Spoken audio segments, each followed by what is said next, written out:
সংসারের সব থেকে গুরুত্বপূর্ণ তত্ত্ব কোনটা? প্রথম হলো সময়। জন্ম থেকে মৃত্যু পর্যন্ত এই যে সময়, এটাই তো হলো জীবন। দ্বিতীয় হলো জীবন, যাতে আমরা সময়ের সদ্ব্যবহার করি, শ্রেষ্ঠ থেকে শ্রেষ্ঠতর কাজ করার চেষ্টা করি। বহু বছরের এই পরম্পরা, এই সংস্কৃতিকে এগিয়ে নিয়ে যাওয়ার চেষ্টা করি। এই সংসারে আমরা অংশগ্রহণ করতে চেষ্টা করি। তৃতীয় হলো ধন, সেই ধন যা প্রত্যেক ব্যক্তি অর্জন করতে চেষ্টা করেন। এবার এই তিনটি তত্ত্বের মধ্যে একটা সামঞ্জস্য আছে, সমান ব্যাপার আছে। সে ধনই হোক বা সময় হোক বা হোক জীবন। আর সেই সমান ব্যাপার হলো যে যদি আপনি এটা গণনা করতে থাকেন তাহলে তা কমতে থাকে, যদি আপনি এটা ব্যবহার করেন তাহলে তা বাড়তে থাকে। একে সংগঠিত করে রাখতে চেষ্টা করলে এ হাত থেকে ফসকে যায়, কিন্তু যদি আপনি একে সামলে রাখতে শিখে যান তাহলে এমন কাজ করবেন যাতে সংসারের সাথে সাথে পরবর্তী প্রজন্ম লাভবান হবে। যদি কিছু শিখতে চান তাহলে সামলাতে শিখুন, গণনা করা বা সংগঠিত করা নয়। আসুন আর আমার সাথে ভালোবেসে বলুন, রাধা রাধা। এই জীবনে আমাদের দুজন সঙ্গী, এক হলো অন্ধকার আর এক হলো প্রকাশ। এবার যখন এই অন্ধকারে আমরা প্রদীপ জ্বালাই, সেই প্রকাশের জন্য অন্ধকার আমাদের উপর রুষ্ট হয়ে চলে যায়। এবার যদি অন্ধকারকে খুশি করতে যাও তাহলে প্রকাশ আমাদের উপর রুষ্ট হয়ে চলে যায়। এ হলো ঠিক সেই পরিস্থিতি যে আমাদের দুই বন্ধু, তাদের মধ্যে সদ্ভাব নেই। যদি কোনো একজনের মান ভাঙাতে বা খুশি করতে যাও তাহলে দ্বিতীয়জন অবশ্যই রুষ্ট হয়। সেই অবস্থায় আপনাকে বোঝদারের মতো কাজ করতে হবে যে কখন কাকে সমর্থন করতে হবে, কখন কার সাথে চলতে হবে। যদি পারেন তাহলে সকলকে একসাথে নিয়ে চলবেন। যদি কোনো মানুষের মধ্যে বনিবনা না হয় তাহলে তাদের মধ্যে সামঞ্জস্য বজায় রেখে সংসারের রীতিনীতির চক্র চালিত করা, এটাই তো হলো মনুষ্য জীবন। এবার এটা কিভাবে করা সম্ভব? শুধুমাত্র প্রেমের দ্বারা। তাহলে এইভাবেই সবাইকে প্রেমের দ্বারা বেঁধে রাখুন আর আমার সাথে ভালোবেসে বলুন, রাধা রাধা। কিছু মানুষ বড়ই বিচিত্র হন, এমন ভাবে জীবনযাপন করেন যেন তাদের কোনোদিন মৃত্যুই হবে না। নিজেদের অহংকারের বশে একটা কথা ভুলে যান যে যতই তারা নিঃশ্বাস নিচ্ছেন, যতই তারা জীবনযাপন করছেন, ততই তারা মৃত্যুর দিকে এগিয়ে চলেছেন। কারণ আমাদের এই জীবন তার নিঃশ্বাসের উপর নির্ভরশীল। নিঃশ্বাস চলছে মানে জীবন চলছে। নিঃশ্বাস যদি থেমে যায় তাহলে জীবনও থেমে যাবে। আমাদের জীবনের প্রদীপ যে কোনো মুহূর্তে নিভে যেতে পারে, আর কত সময় বাকি রয়েছে সেই বিষয়ে আমাদের কোনো ধারণাই নেই। তাই যে মুহূর্ত আমরা এখন যাপন করছি সেটার সদ্ব্যবহার করে নেওয়া যাক, কোনো শুভ কর্ম করে নেওয়া যাক, এমন কোনো কর্ম যার দ্বারা আমাদের ব্যক্তিত্বতে এমন এক চমক আসে যে আমাদের মৃত্যুর পরেও এই সংসার আমাদের চিরস্মরণীয় করে। কারণ একটা কথা ঠিক, মৃত্যু হলো একটা অটল সত্য, তাকে মেনে নিতেই হবে, স্মরণীয় করে রাখতেই হবে। যে সময় আছে তার সদ্ব্যবহার করুন আর আমার সাথে ভালোবেসে বলুন, রাধা রাধা। এই সংসারের সব থেকে বড় সুখ কি? কেউ বলবেন নিজের লক্ষ্য প্রাপ্ত করা, কেউ বলবেন ধন উপার্জন করা, কেউ বলবেন নিদ্রাই সব থেকে বড় সুখ, কেউ বলবেন রাজ্য লাভ করা, আবার কেউ বলবেন মাতার হাত থেকে খাবার খাওয়া, আদি ইত্যাদি। কিন্তু যদি সত্যি কথা বলি, এই সংসারের সব থেকে বড় সুখ হলো সেবা করা। কখনো কাউকে সেবা করে দেখুন। এই সেবা দ্বারা অন্য কোনো মানুষের আশীর্বাদ লাভ করাতেই সুখ রয়েছে। আপনার সেবা ভাব দ্বারা যখন কোনো মানুষ নিজের অন্তরাত্মা থেকে আপনাকে আশীর্বাদ করে, তার থেকে বড় সুখ আর কিছুই নেই। কারণ প্রত্যেক মানুষের মধ্যে ঈশ্বর বাস করেন। নরের সেবাই হলো নারায়ণের সেবা। নিষ্কাম সেবা করাই হলো সব থেকে বড় সুখ। তাই নিজের অন্তরে সেবার এই ভাব জাগ্রত করুন। যে সুখের কথা আমি বলছি, সেই সুখ অনুভব করেই দেখুন। এই মন সুপ্রসন্ন হয়ে বলবে, রাধা রাধা। মানুষের এই জীবন, মানুষ জন্ম নেয়, একটা নির্দিষ্ট সময়ের পরে এই সংসার ত্যাগ করে চলেও যায়। এবার শুধু এটাই আবশ্যক নয় যে এই জীবনকালকে আপনি যাপন করবেন, শুধু এটাই গুরুত্বপূর্ণ নয়। আবশ্যক এবং গুরুত্বপূর্ণ হলো এটা যে এই জীবনকালে আপনি এমন কিছু করেন যাতে এই সংসারের মঙ্গল হয়, যাতে এই সংসার আপনাকে মনে রাখে, আপনার থেকে প্রেরিত হয়, আপনার মতো হতে চায়। প্রত্যেক বছর আপনার জন্মতিথির অপেক্ষা করে, এমন ভাবে আপনার জন্মদিন পালন করে যাতে সেটা মহোৎসবের আকার ধারণ করে। এবার এই জন্মদিন এমনি এমনি মহোৎসবে পরিণত হয় না। তখন হয় না যখন কোনো ব্যক্তি রাজার রূপে বা কোনো গোয়ালার রূপে জন্মগ্রহণ করে। তখন পরিণত হয় যখন একজন মানুষ জন্মগ্রহণের পরে এই সংসারকে কোনো শিক্ষা দিয়ে যান। কিভাবে একজন মানুষ গোয়ালা থেকে রাজা হতে পারে, কিভাবে একজন মানুষ অসত্য থেকে সত্যের পথে চলতে শুরু করেন, অধর্ম থেকে ধর্মের পথে চালিত হতে পারেন, কিভাবে অন্ধকার থেকে প্রকাশের দিকে যেতে পারেন, কিভাবে নিজের আত্মাকে পরমাত্মার সাথে মিলিত করতে পারেন। তা সে রামনবমী হোক বা জন্মাষ্টমী হোক, তাদের জীবনের সাথে জড়িত প্রত্যেক মুহূর্ত একটা পরবের আকার ধারণ করে। তাহলে আপনিও এইভাবে নিজের জীবন যাপন করতে থাকুন। এই সংসারে শুধু ভালোবাসা বিতরণ করুন, কিছুটা এমন ভাবে বিতরণ করুন যাতে আপনি এই সংসার থেকে চলে যাওয়ার পরেও এই সংসারে আপনি শুধুই ভালোবাসা বিতরণ করতে পারেন। যদি আপনি এরকম করেন, সংসারকে প্রেরণা দেন, তাহলে আপনার জীবনও রাধা কৃষ্ণের প্রেমের মতোই অলৌকিক এবং দৈব হয়ে উঠবে।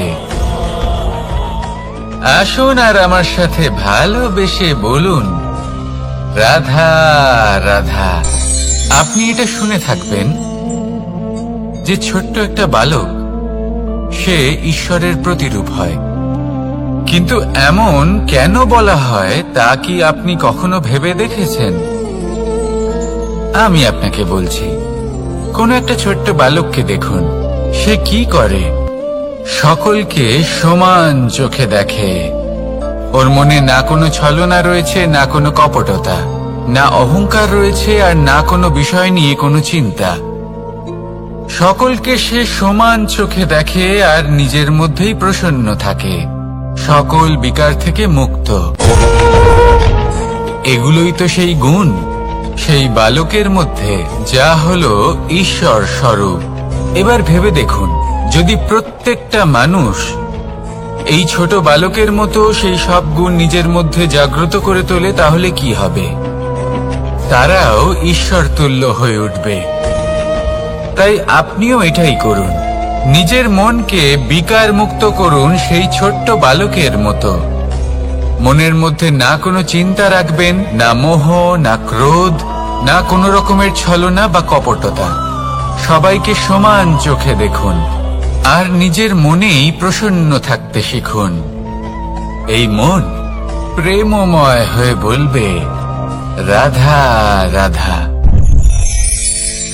মানুষের জীবন বড়ই বিচিত্র হয়। যেই মুহূর্তে জন্ম নেয় একটা প্রতিস্পর্ধায় প্রবেশ করতে থাকে। মানুষ জন্ম নেয় আর প্রতিস্পর্ধা শুরু হয়ে যায় ভাই এবং বোনের মধ্যে সর্বশ্রেষ্ঠ হবার, সবার থেকে এগিয়ে থাকার। তারপরে সে যায় গুরুকুলে। নিজের বন্ধুদের মধ্যে সর্বশ্রেষ্ঠ হওয়ার প্রতিস্পর্ধা শুরু হয়। এবার সেখান থেকে বাইরে বেরিয়ে সংসার জীবনে প্রবেশ করে ধন উপার্জনের প্রতিস্পর্ধা শুরু হয়। তা সে যুদ্ধই হোক বা কলা হোক, এই প্রতিস্পর্ধা কখনোই আমাদের পিছু ছাড়ে না। তাই যদি প্রতিস্পর্ধা করতেই হয়, তাহলে আমরা মানুষকে সাহায্য করার প্রতিস্পর্ধা কেন করব না? এমন এক প্রতিস্পর্ধা যাতে যে কেউ জিতুক বা যে কেউ হারুক না কেন, লাভ সকলের হবে। সকলের মধ্যে প্রেম বিতরণ করতে থাকুন, এইভাবেই আনন্দ বিতরণ করতে থাকুন, আর আমার সাথে ভালোবেসে বলুন, রাধা রাধা। দু রকমের প্রাকৃতিক বেগ থাকে। প্রথম হলো বর্ষা। যখন এর বর্ষণ হয় তখন মাটিকে শীতল করে নতুন ফসল ফলায়। আর দ্বিতীয় হয় পবন, যা আমাদের সর্বদা শ্বাসবায়ু প্রদান করে। অশান্ত এই মনকে শান্তি প্রদান করে, এই ক্লান্ত শরীরে স্ফূর্তি প্রদান করে। আমাদের জীবনে যত আবেগ আছে তা হয় বর্ষার মতো হওয়া উচিত, নয় হওয়া উচিত পবনের মতো। ক্রোধ, মতভেদ, বিবাদ, এগুলো হওয়া উচিত বর্ষার মতো। অর্থাৎ কিছু সময় পরে যেন এরা নিজে থেকেই ছিন্ন ভিন্ন হয়ে চলে যায়। আর যদি পবনের মতো কোনো আবেগ থাকা উচিত, তা হলো প্রেম, যা সর্বদা শ্বাসবায়ু প্রদান করে, সবসময় সাথে থাকে।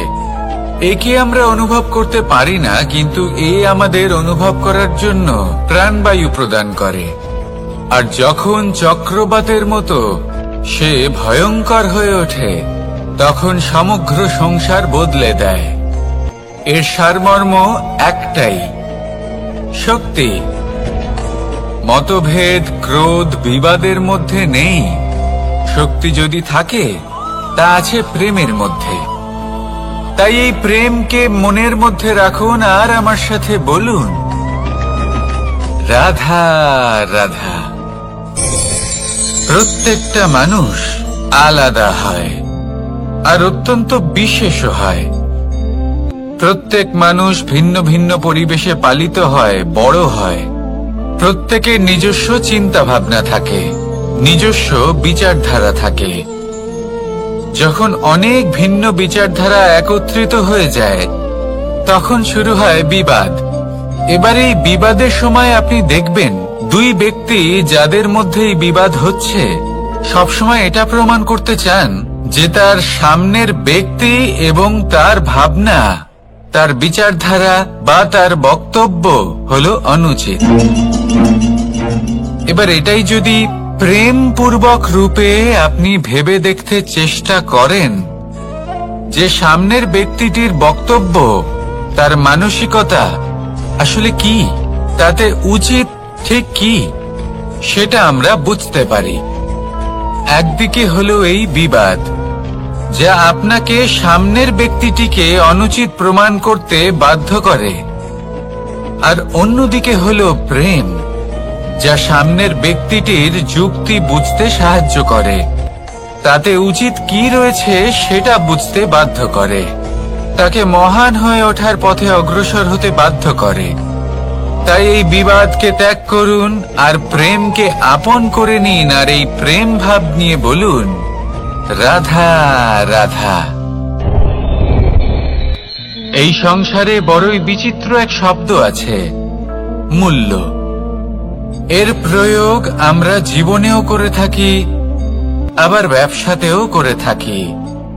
একজন উদ্যোগপতি সবসময় বলেন, ব্যবসার মূল্য সবসময় উচ্চমান হওয়া উচিত, তাতে লাভ বেশি। অন্যদিকে আরেকজন ব্যক্তি যিনি পরোপকারী, যিনি ঈশ্বরের দর্শনের অভিলাষী, তিনি বলেন জীবনের মূল্য সব থেকে উচ্চমান হওয়া উচিত। অনেক সময় মানুষ কি করে থাকেন, ব্যবসার এই মূল্য তা উচ্চতার শিখরে পৌঁছানোর লোভে জীবনের মূল্য নামিয়ে ফেলেন, যেখানে এই সমগ্র সংসার প্রেমের দ্বারা চালিত হয়।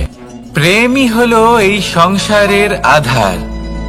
এবার যদি আপনি প্রেম করতে শিখে যান, তাহলে ব্যবসাতে নিশ্চিত রূপে লাভের সাথে সাথে কীর্তি এবং যশ লাভও করতে পারবেন।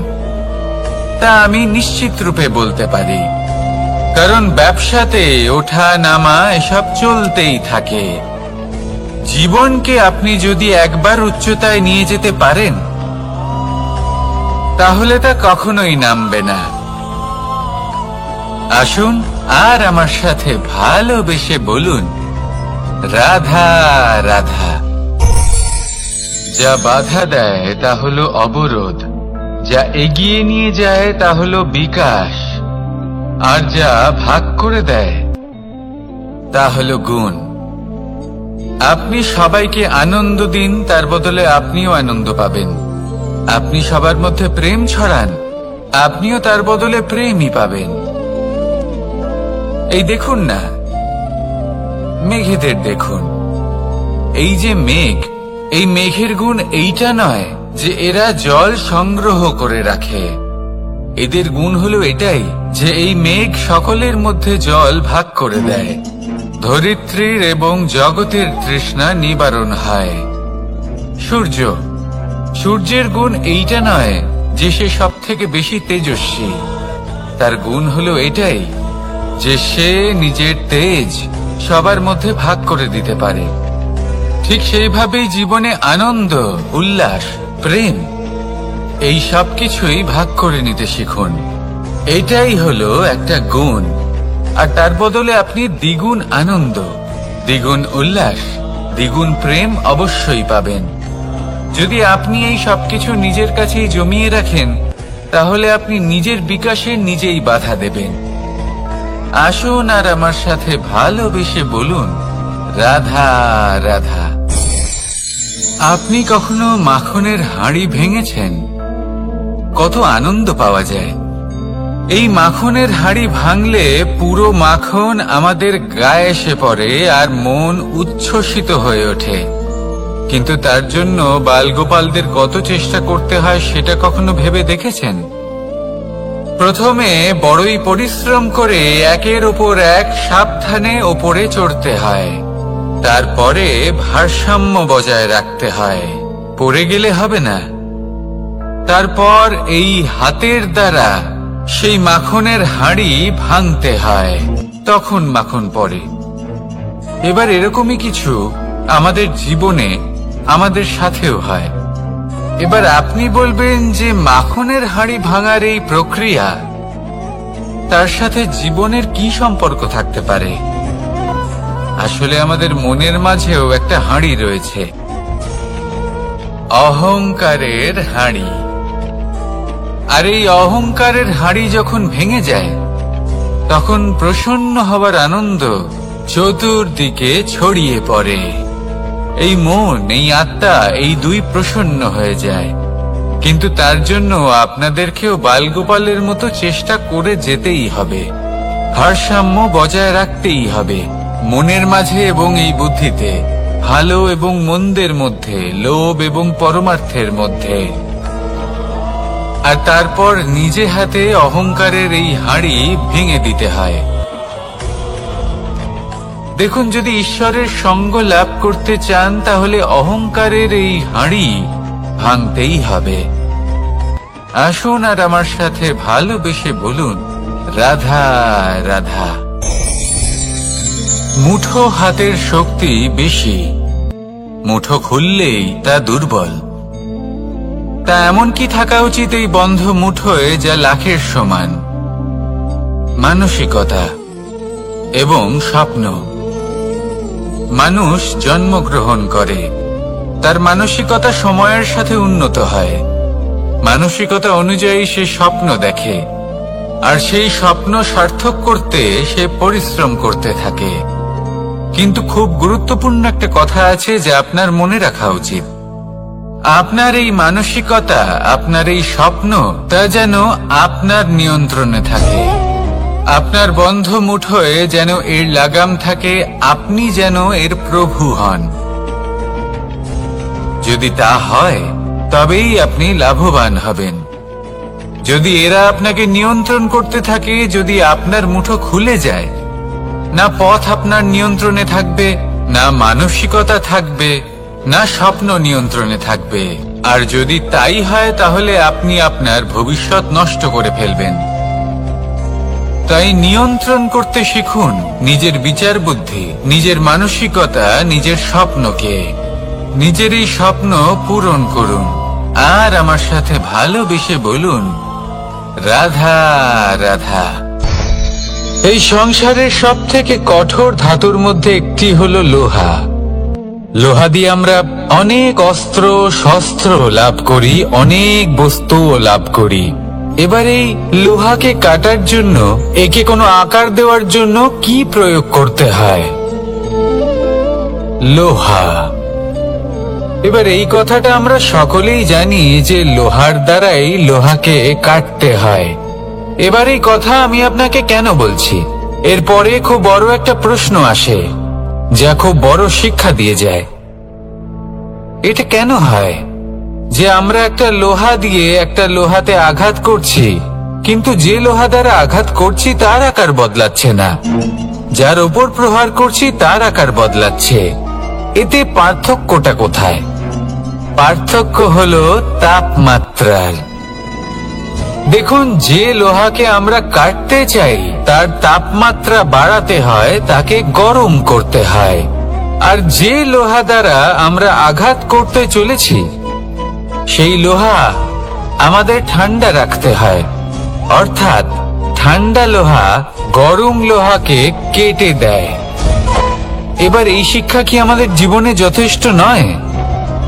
আমাদের জীবনে অনেক সমস্যা আসতে পারে, কিন্তু আমাদের এই বিষয়ে বিশেষ খেয়াল রাখতে হবে যে আমাদের মনকে আমরা যেন ঠান্ডা রাখি, এই মস্তিষ্ককে শান্ত রাখতে হবে। যদি আমরা ক্রোধ বা ঈর্ষার আগুনে জ্বলতে থাকি, বিদ্বেষের আগুনে জ্বলতে থাকি, তাহলে আমরাও সেই লোহার মতোই হয়ে যাব যার তাপমাত্রা অত্যন্ত বেশি। তখন যে কেউ এসে আমাদের বিচ্ছিন্ন করে চলে যাবে।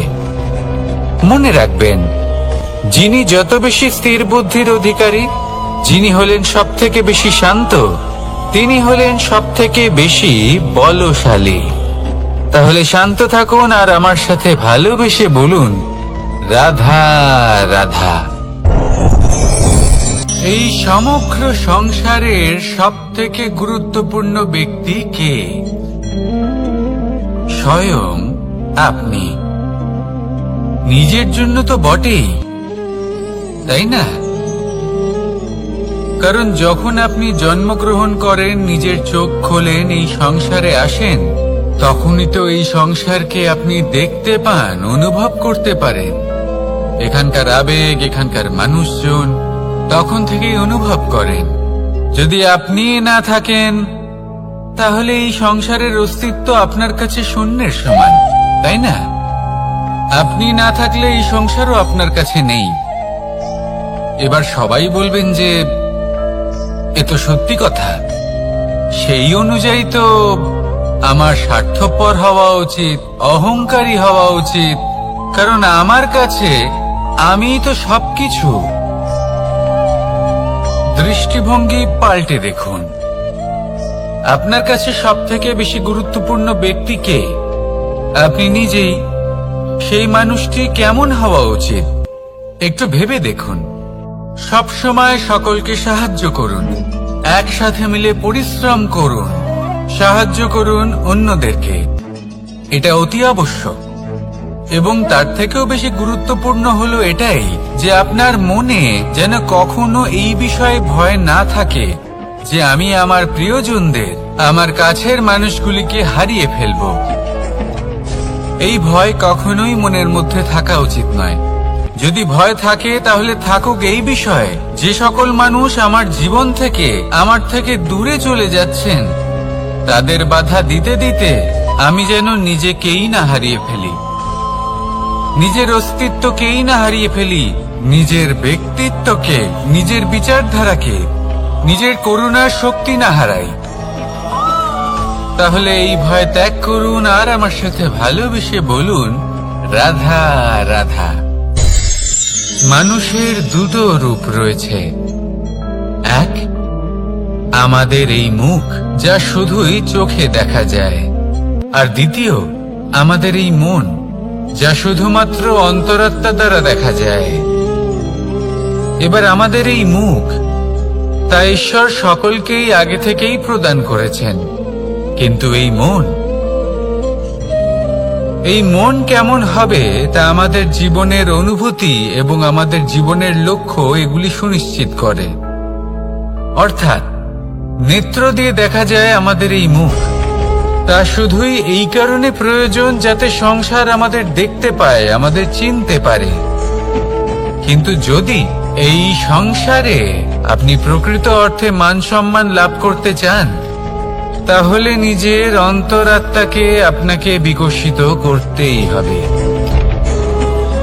দেখুন, কথায় আছে এই যে অসুর, তা শারীরিকভাবে উপস্থিত নয়, তা মনের মধ্যে থাকে। যদি এই মন থেকে অসুরকে বের করে দেওয়া যায়, তাহলে শরীরে তা উপস্থিত থাকবেই না। তাই মনকে শুদ্ধ করুন আর আমার সাথে ভালোবেসে বলুন, রাধা রাধা। প্রয়াস, পরিশ্রম, এই শব্দগুলি শুনতে হয়তো ছোট মনে হয়, কিন্তু এর মূল্য অনেকটাই অধিক। এবার প্রয়াসও কিন্তু দুই ধরনের হয়। একটা প্রয়াস তাই যা আমরা নিজের মন থেকে, অন্তর থেকে সমগ্র শক্তি দিয়ে করার চেষ্টা করি। এবারে এই প্রয়াস প্রচেষ্টার নামান্তর। কিছু প্রয়াস এমনও হয় যেমন দ্রুতক্রীড়া খেলা। মানুষ বলেন, আজ একটু প্রয়াস করি, একটু দ্রুতক্রীড়া খেলেই দেখি, যদি বিজয়ী হই তবে ভালো ব্যাপার, যদি না হই তবে আর কখনো খেলবো না। এটাও কিন্তু প্রয়াস, কিন্তু এই প্রয়াস পরিশ্রম নয়। পাণ্ডবদের দেখুন, ওনারা যখন পরিশ্রম করেছিলেন তখন খাণ্ডবপ্রস্থকেও ইন্দ্রপ্রস্থ বানিয়েছিলেন। দ্রুতক্রীড়া খেললেন, সেই মুহূর্তেই ইন্দ্রপ্রস্থ হারিয়ে ফেললেন। পরিশ্রম করলেন, সগৌরবের রাজা হলেন। দ্রুতক্রীড়া খেললেন, তখন এক মুহূর্তে রাজা থেকে নিঃস্ব হয়ে গেলেন। সারমর্ম এটাই যে দ্রুতক্রীড়া কখনো কখনো আপনার মিত্র হতে পারে, কখনো সে আপনাকে বিজয়ী করতে পারে, কিন্তু প্রয়াস এবং পরিশ্রম যখন একসাথে মিলিত হয় তখন তা সর্বদাই আপনার সাথে থাকে। প্রয়াস করতে থাকুন, পরিশ্রম করতে থাকুন, আর আমার সাথে ভালোবেসে বলুন, রাধা রাধা। মানুষ কখনো কখনো সময়কে নিয়ন্ত্রণ করতে চেষ্টা করে, কখনো কখনো সময়ের গুরুত্ব বুঝতে পারে না। এটা ভাবে যে এই কিছু মুহূর্ত কেটে যাক, একে অতিবাহিত করি, তাহলে কি বা হবে, কয়েকটা মুহূর্ত মাত্র। কিন্তু তা নয়। আজকের একটা মুহূর্ত ভবিষ্যতের অনেক বড় পরিবর্তনের ভিত হতে পারে। আজকের একটা মুহূর্ত আপনার ভবিষ্যৎকে উজ্জ্বল করে তুলতে পারে। সেই জন্য ছোট ছোট মুহূর্তগুলিকে অদেখা করবেন না। সময়কে কাজে লাগান, পূর্ণরূপে কাজে লাগান। এবার যদি আপনি কাউকে সাহায্য করতে চান আর সেই কারণেই যদি থেমে থাকেন, তাহলে ঠিক আছে, কারণ আপনি কাউকে সাহায্য করে তার জীবনকে আরো ভালো করে তুলতে চাইছেন, আরো শ্রেষ্ঠ করতে চাইছেন। এই পুণ্য, এই কর্ম ফিরে আপনার কাছেই আসবে আর আপনার জীবনকে শুভ করে তুলবে।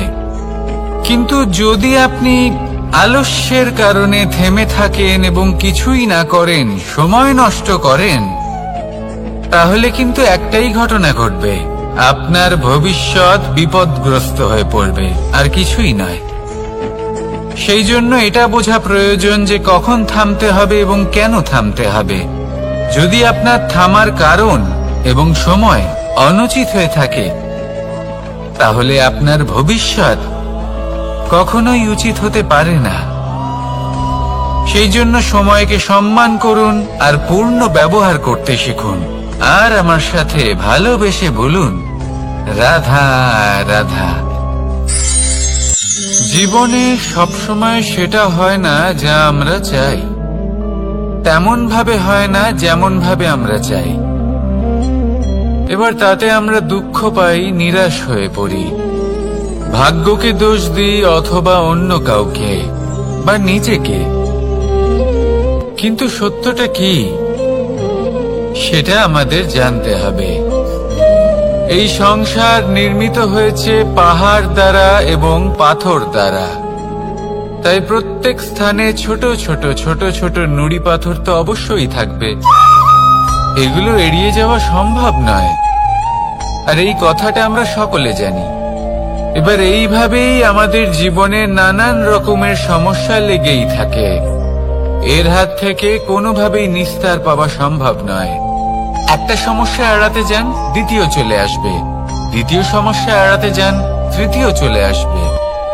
কিন্তু সমস্যা জীবনে থাকবেই, আর আপনাকে সাহায্য করার জন্যই থাকবে কোনো না কোনো রূপে।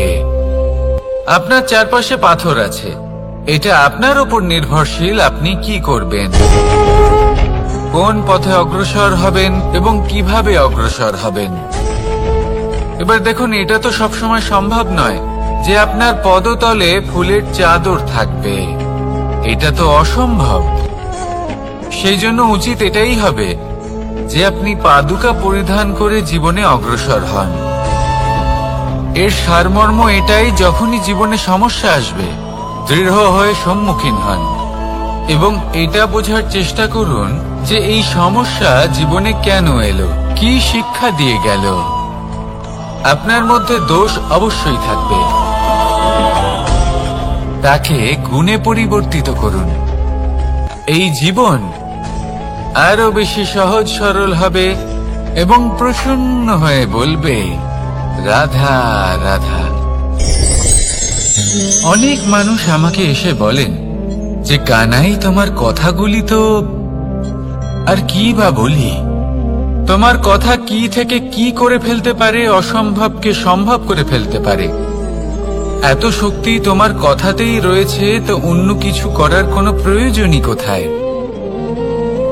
এবার ওনারা এই কথাটা বুঝতে পারেন না যে জ্ঞান শুধুমাত্র শব্দের সমন্বয় মাত্র, কিন্তু এর অর্থ কি সেটা জানার জন্য অনুভব করা প্রয়োজনীয়, সেই পথে চলা প্রয়োজনীয়। এই অভিজ্ঞতাই আপনাকে অর্থ বুঝিয়ে দেবে। ঠিক যেমন তুমি কর্ম করতে থাকো, ফলের চিন্তা করো না, এটা শুধুই শব্দ। এর সারমর্মটা কি, এর অর্থ কি সেটা বোঝার জন্য সেই পথে আপনাকে অগ্রসর হতেই হবে, সেটা যাপন করতে হবে, কর্ম করতে হবে নিরন্তর। এটা ভাবলে হবে না যে আমি কি আমার কর্মের ফল আদৌ পাবো কিনা, তবেই আপনি এই কথার অর্থ বুঝতে পারবেন। কখনো ভেবে দেখবেন, আমাদের বাড়িতে যারা জ্যেষ্ঠ আছেন, বড় আছেন, আমরা তাদের পুজো করি, তাদের সেবা করি, আমরা তাদের চরণ স্পর্শ করি। কেন? কারণ ওনাদের কাছে আমাদের থেকে অনেক বেশি জীবনের অভিজ্ঞতা থাকে। জীবনে শুধুমাত্র জ্ঞান শোনাটা প্রয়োজনীয় নয়, তা বুঝতে পারা প্রয়োজনীয়। তা যদি যাপন করেন তবেই অভিজ্ঞতা হবে, তবেই প্রকৃত অর্থ বুঝতে পারবেন। তাহলে জ্ঞান শুধু শুনবেন না, বুঝুন, তাকে আচরণে আনুন এবং আমার সাথে ভালোবেসে বলুন, রাধা রাধা। এই সংসারের সব থেকে গুরুত্বপূর্ণ তত্ত্ব কোনটা? প্রথম হলো সময়। জন্ম থেকে মৃত্যু পর্যন্ত এই যে সময়, এটাই তো হলো জীবন। দ্বিতীয় হলো জীবন, যাতে আমরা সময়ের সদ্ব্যবহার করি, শ্রেষ্ঠ থেকে শ্রেষ্ঠতর কাজ করার চেষ্টা করি। বহু বছরের এই পরম্পরা, এই সংস্কৃতিকে এগিয়ে নিয়ে যাওয়ার চেষ্টা করি। এই সংসারে আমরা অংশগ্রহণ করতে চেষ্টা করি। তৃতীয় হলো ধন, সেই ধন যা প্রত্যেক ব্যক্তি অর্জন করতে চেষ্টা করেন। এবার এই তিনটি তত্ত্বের মধ্যে একটা সামঞ্জস্য আছে, সমান ব্যাপার আছে। সে ধনই হোক বা সময় হোক বা হোক জীবন। আর সেই সমান ব্যাপার হলো যে যদি আপনি এটা গণনা করতে থাকেন তাহলে তা কমতে থাকে, যদি আপনি এটা ব্যবহার করেন তাহলে তা বাড়তে থাকে। একে সংগঠিত করে রাখতে চেষ্টা করলে এ হাত থেকে ফসকে যায়, কিন্তু যদি আপনি একে সামলে রাখতে শিখে যান তাহলে এমন কাজ করবেন যাতে সংসারের সাথে সাথে পরবর্তী প্রজন্ম লাভবান হবে। যদি কিছু শিখতে চান তাহলে সামলাতে শিখুন, গণনা করা বা সংগঠিত করা নয়। আসুন আর আমার সাথে ভালোবেসে বলুন, রাধা রাধা। এই জীবনে আমাদের দুজন সঙ্গী, এক হলো অন্ধকার আর এক হলো প্রকাশ। এবার যখন এই অন্ধকারে আমরা প্রদীপ জ্বালাই, সেই প্রকাশের জন্য অন্ধকার আমাদের উপর রুষ্ট হয়ে চলে যায়। এবার যদি অন্ধকারকে খুশি করতে যাও তাহলে প্রকাশ আমাদের উপর রুষ্ট হয়ে চলে যায়। এ হলো ঠিক সেই পরিস্থিতি যে আমাদের দুই বন্ধু, তাদের মধ্যে সদ্ভাব নেই। যদি কোনো একজনের মান ভাঙাতে বা খুশি করতে যাও তাহলে দ্বিতীয়জন অবশ্যই রুষ্ট হয়। সেই অবস্থায় আপনাকে বোঝদারের মতো কাজ করতে হবে যে কখন কাকে সমর্থন করতে হবে, কখন কার সাথে চলতে হবে। যদি পারেন তাহলে সকলকে একসাথে নিয়ে চলবেন। যদি কোনো মানুষের মধ্যে বনিবনা না হয় তাহলে তাদের মধ্যে সামঞ্জস্য বজায় রেখে সংসারের রীতিনীতির চক্র চালিত করা, এটাই তো হলো মনুষ্য জীবন। এবার এটা কিভাবে করা সম্ভব? শুধুমাত্র প্রেমের দ্বারা। তাহলে এইভাবেই সবাইকে প্রেমের দ্বারা বেঁধে রাখুন আর আমার সাথে ভালোবেসে বলুন, রাধা রাধা। কিছু মানুষ বড়ই বিচিত্র হন, এমন ভাবে জীবনযাপন করেন যেন তাদের কোনোদিন মৃত্যুই হবে না। নিজেদের অহংকারের বশে একটা কথা ভুলে যান যে যতই তারা নিঃশ্বাস নিচ্ছেন, যতই তারা জীবনযাপন করছেন, ততই তারা মৃত্যুর দিকে এগিয়ে চলেছেন। কারণ আমাদের এই জীবন তার নিঃশ্বাসের ওপর নির্ভরশীল। নিঃশ্বাস চলছে মানে জীবন চলছে। নিঃশ্বাস যদি থেমে যায় তাহলে জীবনও থেমে যাবে। আমাদের জীবনের প্রদীপ যে কোনো মুহূর্তে নিভে যেতে পারে, আর কত সময় বাকি রয়েছে সেই বিষয়ে আমাদের কোনো ধারণাই নেই। তাই যে মুহূর্ত আমরা এখন যাপন করছি সেটার সদ্ব্যবহার করে নেওয়া যাক, কোনো শুভ কর্ম করে নেওয়া যাক, এমন কোনো কর্ম যার দ্বারা আমাদের ব্যক্তিত্বতে এমন এক চমক আসে যে আমাদের মৃত্যুর পরেও এই সংসার আমাদের চিরস্মরণীয় করে। কারণ একটা কথা ঠিক, মৃত্যু হলো একটা অটল সত্য, তাকে মেনে নিতেই হবে, স্মরণীয় করে রাখতেই হবে। যে সময় আছে তার সদ্ব্যবহার করুন আর আমার সাথে ভালোবেসে বলুন, রাধা রাধা। এই সংসারের সব থেকে বড় সুখ কি?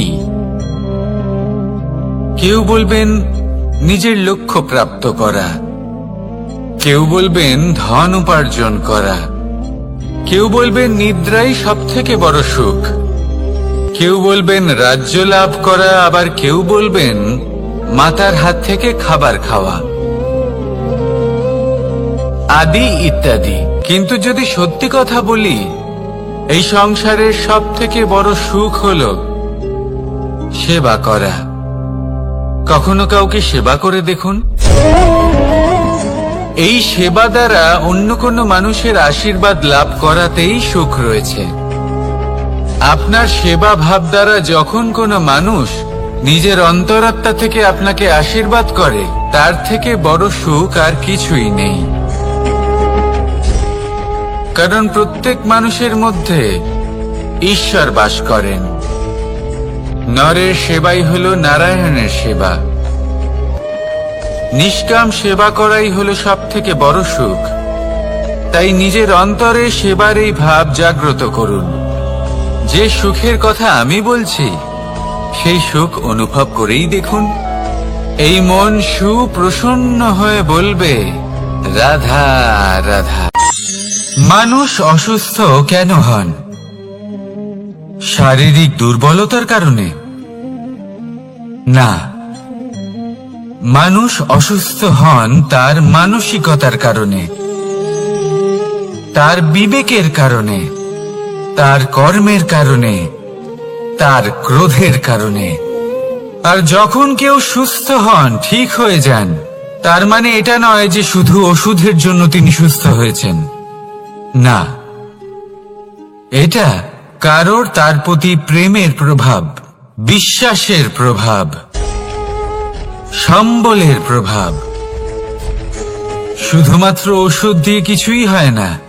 যদি মনে প্রেম থাকে, বিবেক থাকে, বিশ্বাস থাকে, সম্বল থাকে, তবেই সেই ওষুধ কাজ করতে পারে। তাই মনে রাখবেন, এই জীবন হলো অত্যন্ত ছোট। মনে প্রেম ভাব রাখুন, মিত্রতা করুন, শত্রুতা নয়। ভালোবাসুন, বিদ্বেষ নয়।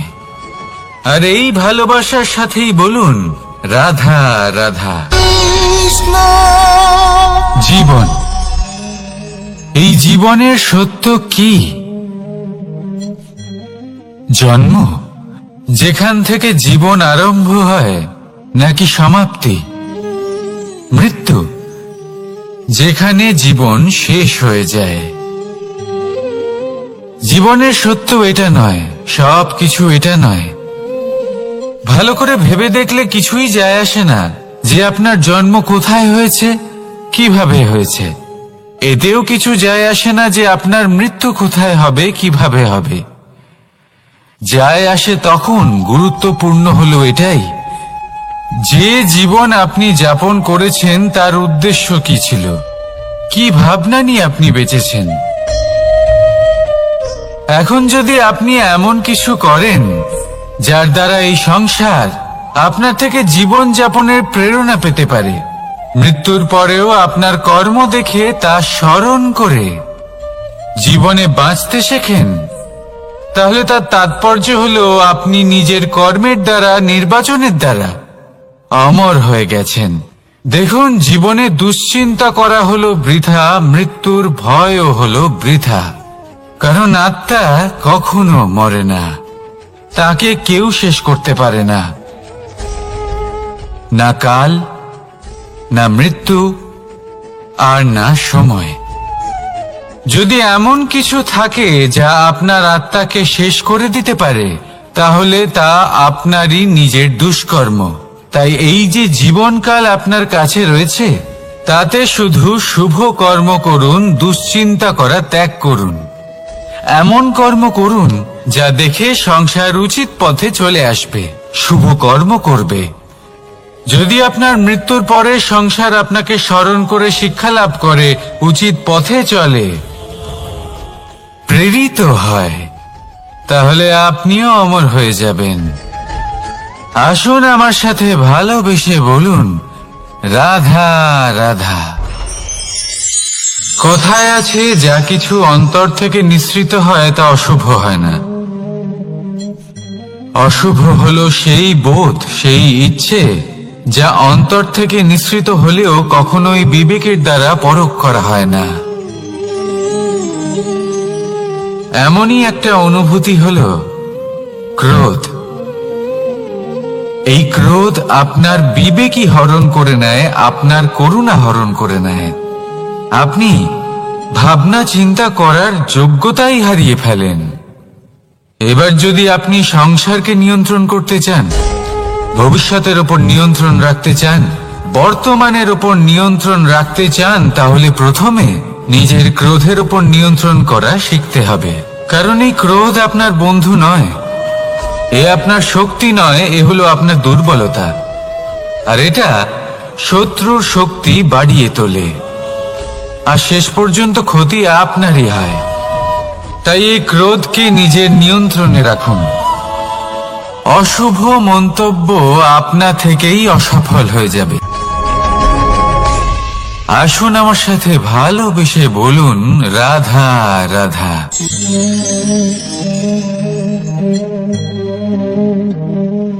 প্রশান্তি জড়িত নিদ্রা মানুষের জীবনের একটা অত্যন্ত গুরুত্বপূর্ণ সুখ এবং প্রয়োজনীয়তাও। দেখতে গেলে এই সংসারের প্রত্যেক পশু পাখি, প্রত্যেক জীব অবশ্যই নিদ্রা প্রাপ্ত করেন, কিন্তু মানুষ,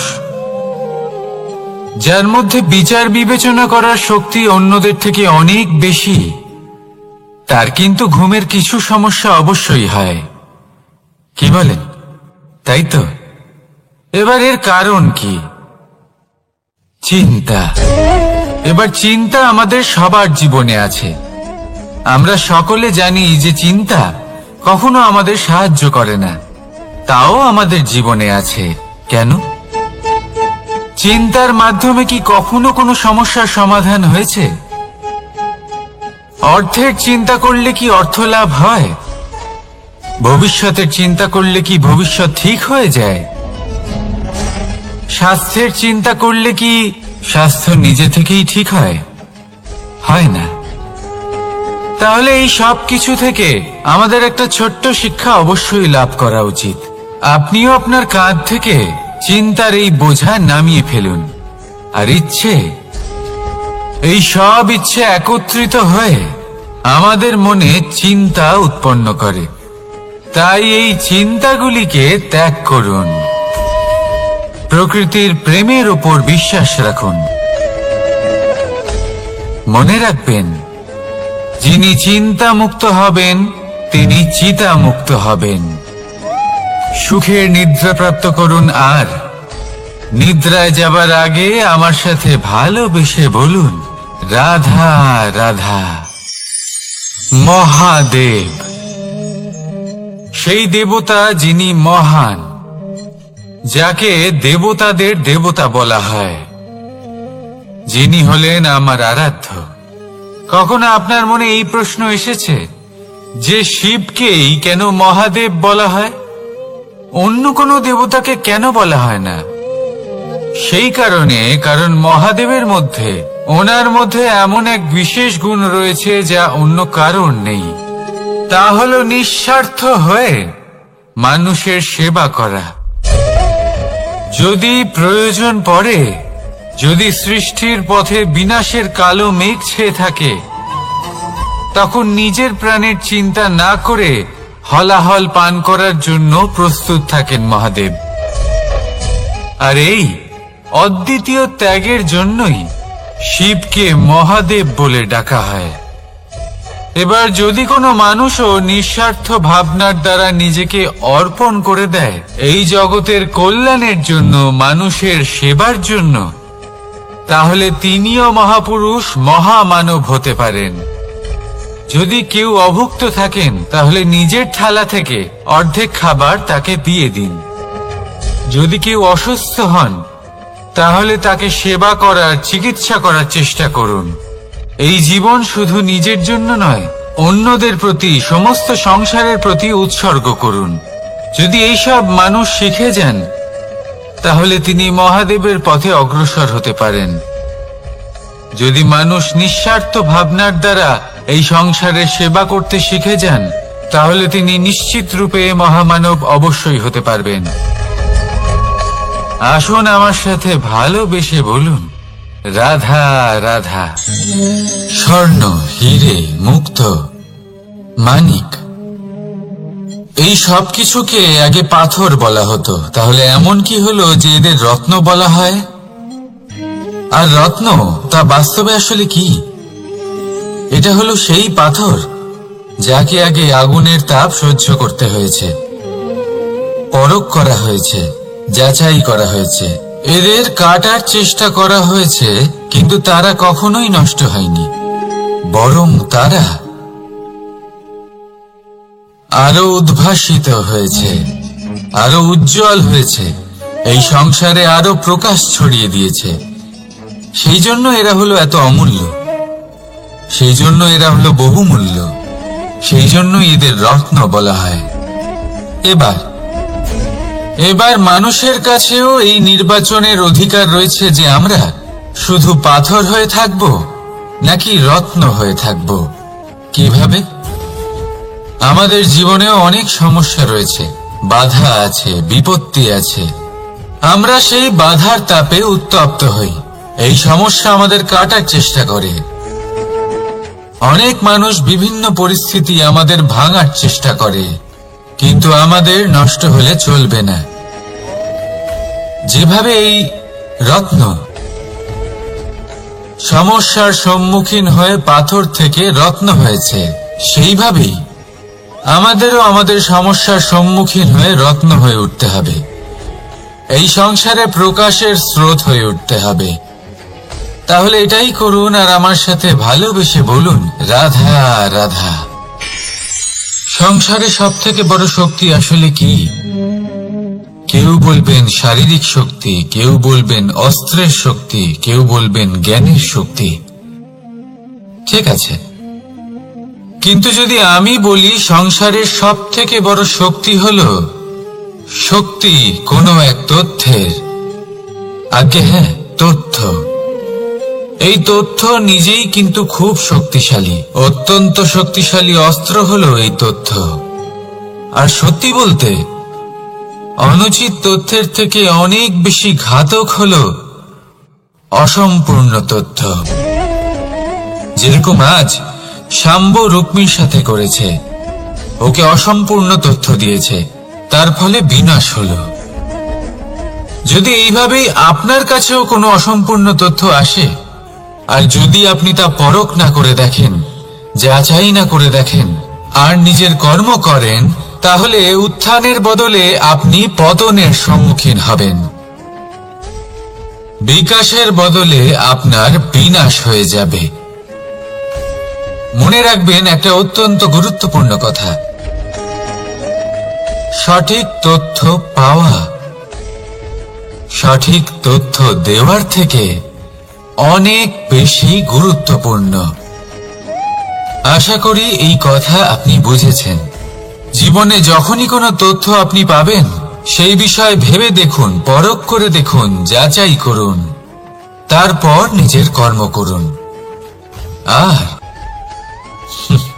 আমার সাথে ভালোবেসে বলুন, রাধা রাধা।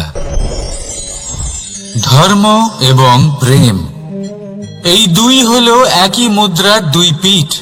যদি এদের মধ্যে কোনোটা নষ্ট হয়ে যায়, তাহলে দ্বিতীয়টাও থাকে না।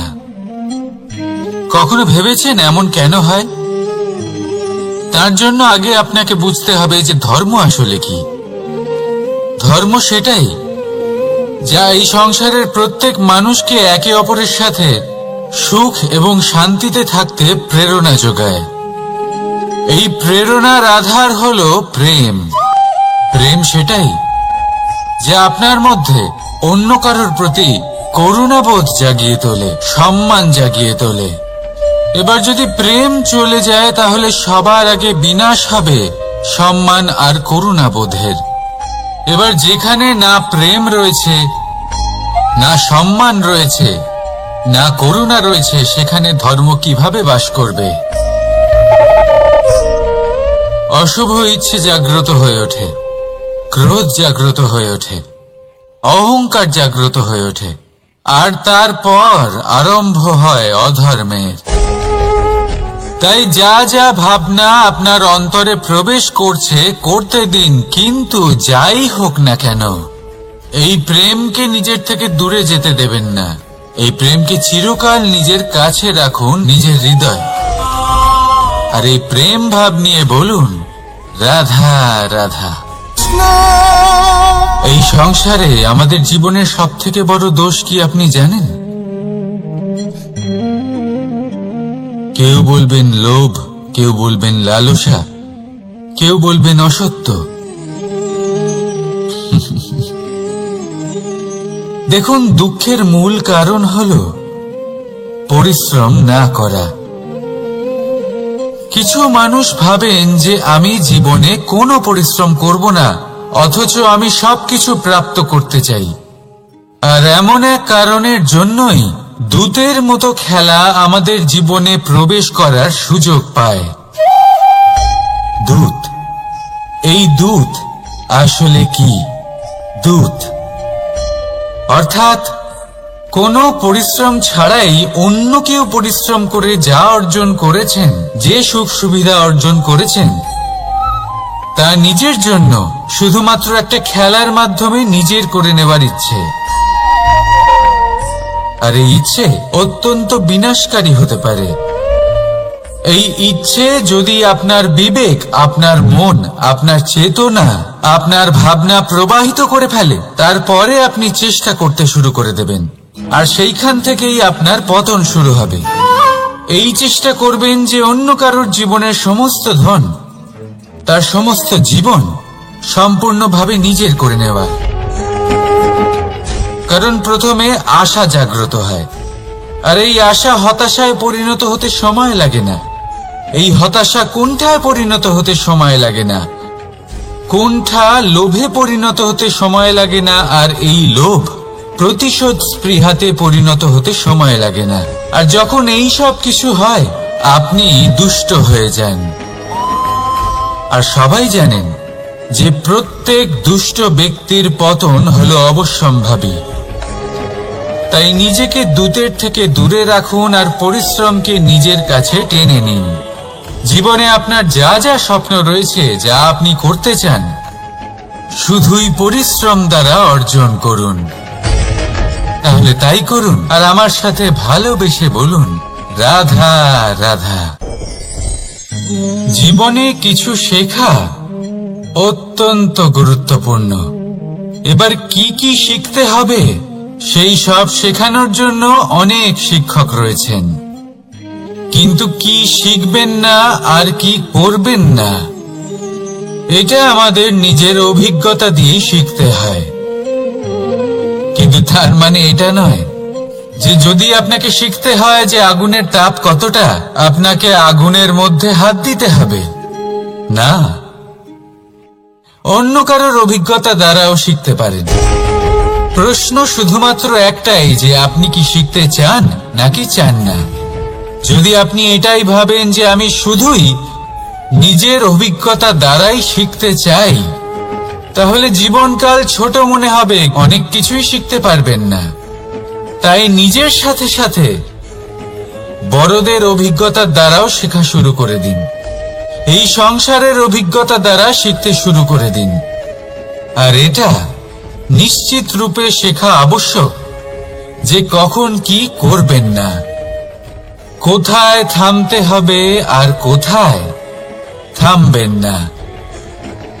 তাহলে আসুন আর আমার সাথে ভালোবেসে বলুন, রাধা রাধা। ভোজন। এবার ভোজন সংগ্রহ করার জন্য মানুষ কি না করেন, সব সময় চেষ্টা করতে থাকেন। ফসল উৎপাদনের জন্য অনেক পরিশ্রম করতে থাকেন, কিন্তু অনেক সময় অনেক পরিশ্রম করার পরেও ফসল ভালো উৎপাদন হয় না।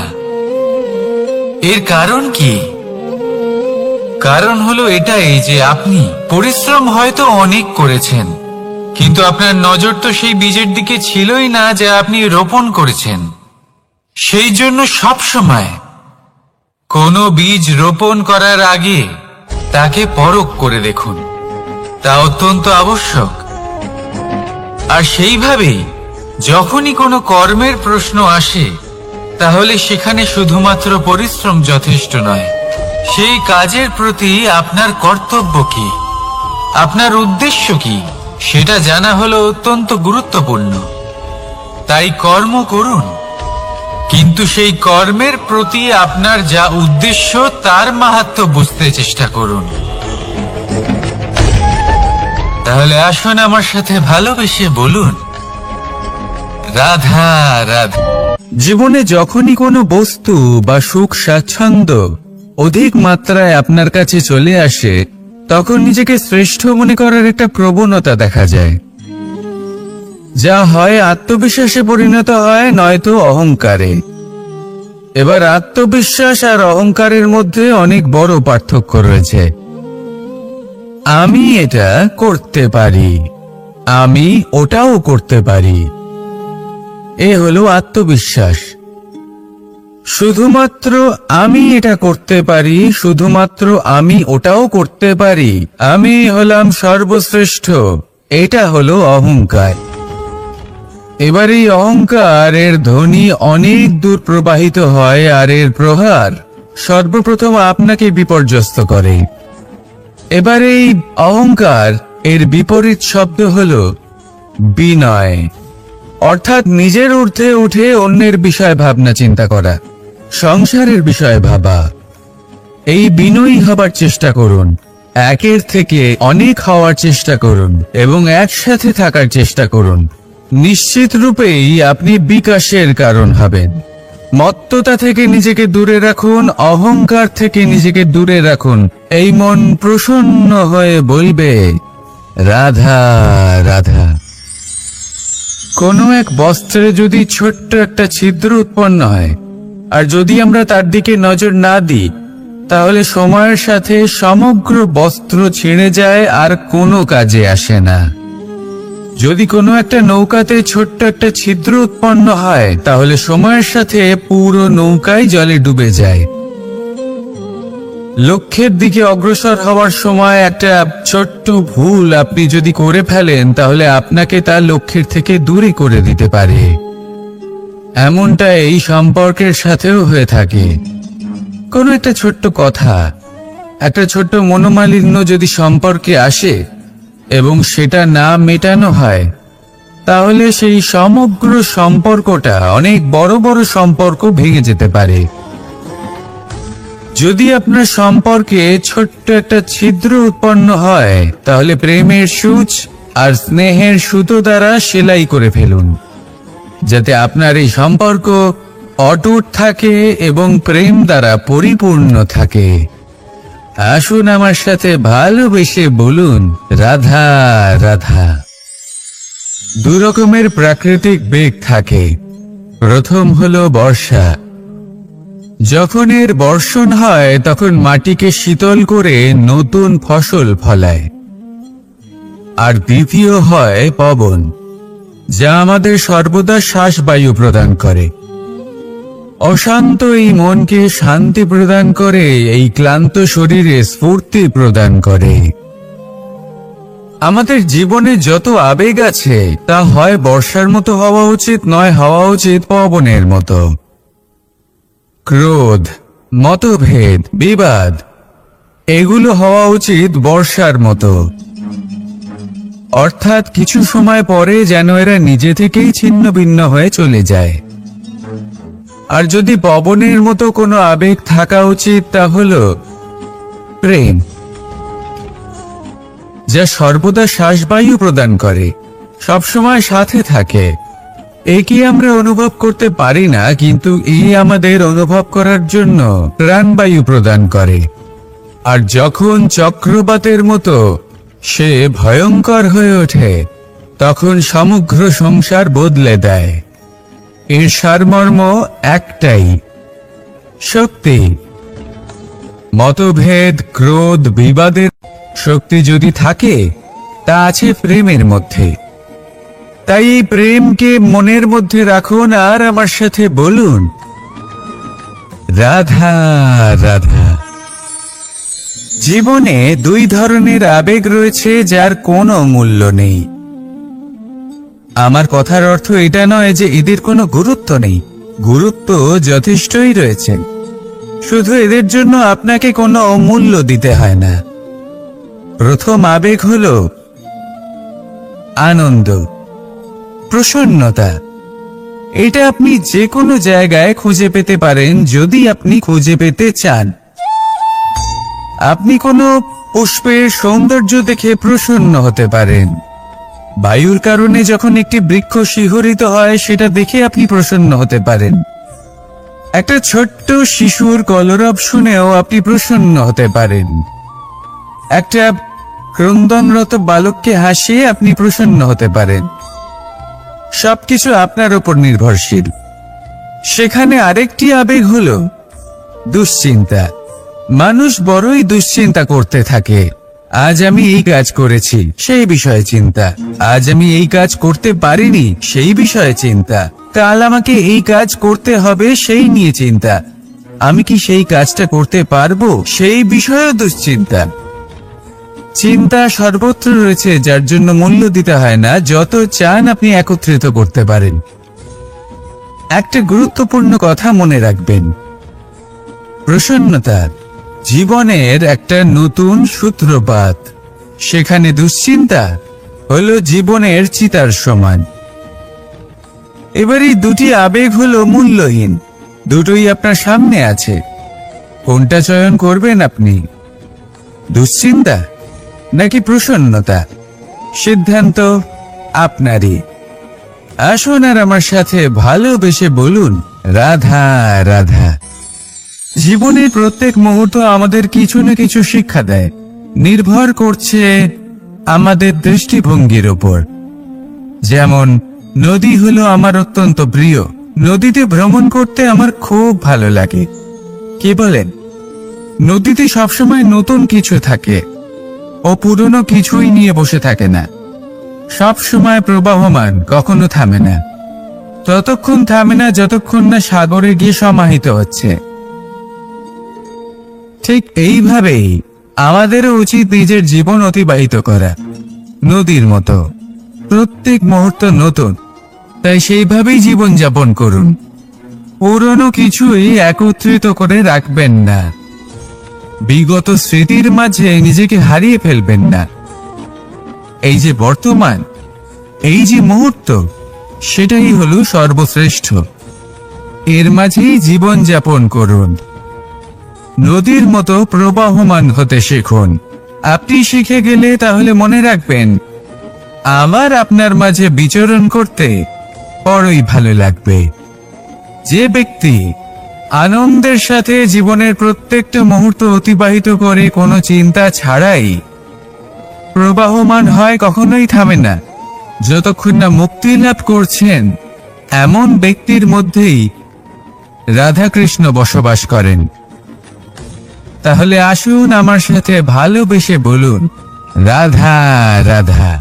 আপনি অবশ্যই কোনো গাছ দেখে থাকবেন যেখানে অনেক ফল রয়েছে।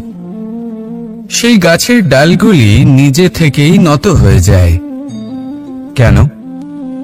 যাতে মানুষ, প্রাণী, এরা সকলে যাতে সেই ফল খুব সহজে গ্রহণ করতে পারেন। এটাই হলো প্রকৃতির শিক্ষা, এটাই হলো প্রকৃতির নিয়ম। মানুষেরও কিছুটা এরকমই হওয়া উচিত। যদি আপনি সাফল্যের চরম সীমায় পৌঁছে যান, অনেক বেশি ধন অর্জন করে ফেলেন, তখন মনে রাখবেন যে আপনি যেন অহংকারী না হয়ে পড়ে। বিনম্র থাকতে হবে। সেই ধনকে ব্যবহার করতে হবে উচিত কাজের জন্য। সেই ধনের দ্বারা সমাজের মঙ্গল করা উচিত। সকল মানুষকে সাহায্য করা উচিত যাদের ধনের অভাব আছে। যদি ধনী হওয়া সত্ত্বেও আপনি ধনের সদ্ব্যবহার এই সমাজের মঙ্গলের জন্য, তার ভালোর জন্য না করেন, যদি আপনি ধন দান না করেন, তাহলে এই ধন অহংকার রূপী বিষে পরিণত হয়ে আপনাকেই নাশ করবে। তাই ফলে ভরা গাছের মতো নত হয়ে থাকুন, বিনম্র হয়ে থাকুন, দান করুন, আর আমার সাথে ভালোবেসে বলুন, রাধা রাধা। চল, এ হলো জীবনের আধার পঞ্চতত্ত্বের মধ্যে একটি, আর অত্যন্ত বিশেষ। এর থেকে অনেক বড় শিক্ষা পাওয়া যায়। এই জল গন্তব্যের বিষয়ে এর স্পষ্ট ধারণা আছে। ও জানে ওর লক্ষ্য কি, আর প্রয়াস করে ততদূর সে পৌঁছেও যায়। এটি পর্বত থেকে বয়ে নিচে নেমে আসে, নদীর সাথে সমাহিত হয়ে তার সাথে বয়ে চলে, চিরসবুজ বনানী গড়ে তোলে, প্রাণীদের তৃষ্ণা নিবারণ করে, সামনে এগিয়ে চলে, মানুষের সাথে মিলিত হয়। যারা একে বাঁধের মধ্যে বেঁধে রাখতে চেষ্টা করে সে বন্দি দশাতেও থেকে যায়, মানুষের কল্যাণ করে। তারপর বাঁধ থেকে মুক্তি পেয়ে এগিয়ে চলে, কোথাও ধাক্কা খায়, কোথাও বাধা পড়ে, কোথাও যদি পথ খুঁজে না পায় তাহলে পথ খুঁজেই নেয়, আর যেখানে পথ থাকে না সেখানে পথ বানিয়ে নেয়, আর শেষ পর্যন্ত নিজের লক্ষ্যে পৌঁছেই যায়, অর্থাৎ সমুদ্রে গিয়ে সমাহিত হয়ে যায়। আমাদেরও কিছুটা এরকমই হয়ে উঠতে হবে। যেখানেই যাবেন সকলের কল্যাণ করুন, সামনে এগোন। আপনি কোথাও পড়ে গেলে, ধাক্কা খেলে আঘাত লাগবেই, উত্থান পতন লেগেই থাকে। সামনে এগোতে থাকুন। কোথাও পথ না পেলে তা খুঁজে নিন, কোথাও পথ না থাকলে তা বানিয়ে নিন। নিজের গন্তব্যের কথা সব সময় মনে রাখুন। শেষ পর্যন্ত নিজের মোক্ষ লাভ আপনি অবশ্যই করবেন। আর আমার সাথে ভালোবেসে বলুন, রাধা রাধা। মানুষ অসুস্থ কেন হন? শারীরিক দুর্বলতার কারণে? না, মানুষ অসুস্থ হন তার মানসিকতার কারণে, তার বিবেকের কারণে, তার কর্মের কারণে, তার ক্রোধের কারণে। আর যখন কেউ সুস্থ হন, ঠিক হয়ে যান, তার মানে এটা নয় যে শুধু ওষুধের জন্য তিনি সুস্থ হয়েছেন। না, এটা কারোর তার প্রতি প্রেমের প্রভাব, বিশ্বাসের প্রভাব, সম্বলের প্রভাব। শুধুমাত্র ওষুধ দিয়ে কিছুই হয় না।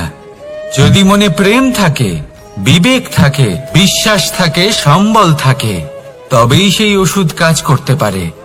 তাই মনে রাখবেন, এই জীবন হলো অত্যন্ত ছোট। মনে প্রেম ভাব রাখুন, মিত্রতা করুন, শত্রুতা নয়, ভালোবাসুন, বিদ্বেষ নয়। আর এই ভালোবাসার সাথেই বলুন, রাধা রাধা। জীবন, এই জীবনের সত্য কি? জন্ম, যেখান থেকে জীবন আরম্ভ হয়, নাকি সমাপ্তি? মৃত্যু, যেখানে জীবন শেষ হয়ে যায়।